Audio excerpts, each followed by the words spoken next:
शक्ति की आराधना का महापर्व शारदीय नवरात्रि इस वर्ष 22 सितंबर 2025 यानी कि सोमवार से प्रारंभ हो रहा है। 9 दिनों तक चलने वाले इस उत्सव में मां दुर्गा के 9 दिव्य स्वरूपों की पूजा अर्चना की जाती है। भक्तगण इन 9 दिनों में व्रत रखकर मां दुर्गा की पूजा अर्चना करते हैं और उनकी कृपा पाने का प्रयास करते हैं। बहुत से श्रद्धालु नवरात्रि के पहले और आखिरी दिनों का व्रत रखते हैं। इसीलिए अपनी इस वीडियो में हम आपको आज बताएंगे कि नवरात्रि के 9 दिनों के दौरान किन नियमों का पालन करना चाहिए और वो कौन से काम हैं जो भूलकर भी नहीं करने चाहिए। नवरात्रि का व्रत केवल अन्न जल का त्याग नहीं बल्कि आत्मिक शुद्धि और अनुशासन का भी प्रतीक है। व्रत रखने वाले साधकों को इन 9 दिनों में अपने मन, वचन और कर्म से पूरी तरह सात्विक रहना चाहिए। ज्योतिष और धर्म शास्त्रों के अनुसार नवरात्रि के व्रत का पूर्ण फल तभी प्राप्त होता है जब इसका पालन पूरे विधि विधान और कठोर नियमों के साथ किया जाए। नियमों में हुई एक छोटी सी चूक भी आपके 9 दिनों के व्रत को खंडित कर सकती है। इसीलिए व्रत का संकल्प लेने के बाद इसे बीच में तोड़ना अशुभ माना जाता है। इस दौरान घर में कलह, क्रोध और किसी के प्रति द्वेष की भावना मन में नहीं लानी चाहिए। असत्य बोलना और किसी की निंदा करना भी व्रत के पुण्य को कम करता है। साधक को जमीन पर सोना चाहिए और ब्रह्मचर्य का पूर्ण रूप से पालन करना चाहिए।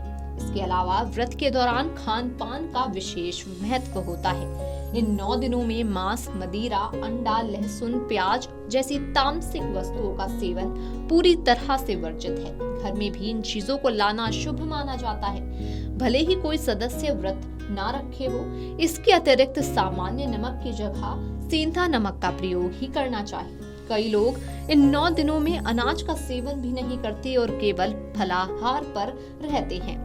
व्रत में कुट्टू का आटा, सिंघाड़े का आटा, साबूदाना, समा के चावल, आलू और मेवों का सेवन किया जा सकता है। शास्त्रों के अनुसार नवरात्रि के 9 दिनों में कुछ कार्यों को करना वर्जित माना गया है। इस अवधि में बाल कटवाना, दाढ़ी बनवाना या नाखून काटना अशुभ होता है। मान्यता है कि ऐसा करने से देवी रुष्ट हो जाती हैं। यदि आपने घर में कलश स्थापना की है या अखंड ज्योति जलाई है तो घर को कभी भी सूना नहीं छोड़ना चाहिए। किसी न किसी सदस्य का घर में रहना अनिवार्य है।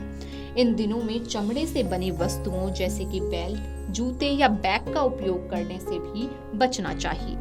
नवरात्रि के नियम साधक को आध्यात्मिक और शारीरिक रूप से शुद्ध करने के लिए बनाए गए हैं। इन नियमों का पालन करने से न केवल व्रत का पूर्ण फल मिलता है बल्कि व्यक्ति में संयम, अनुशासन और सकारात्मक ऊर्जा का भी संचार होता है। यदि कोई व्यक्ति अज्ञानतावश या जानबूझकर इन नियमों की अवहेलना करता है तो उसका व्रत खंडित माना जाता है और उसे पूजा का पुण्य प्राप्त नहीं होता। मां दुर्गा की असीम कृपा प्राप्त करने के लिए इन 9 दिनों में पूरी श्रद्धा और निष्ठा के साथ नियमों का पालन करना अत्यंत ही आवश्यक है। Video desk amarujala.com।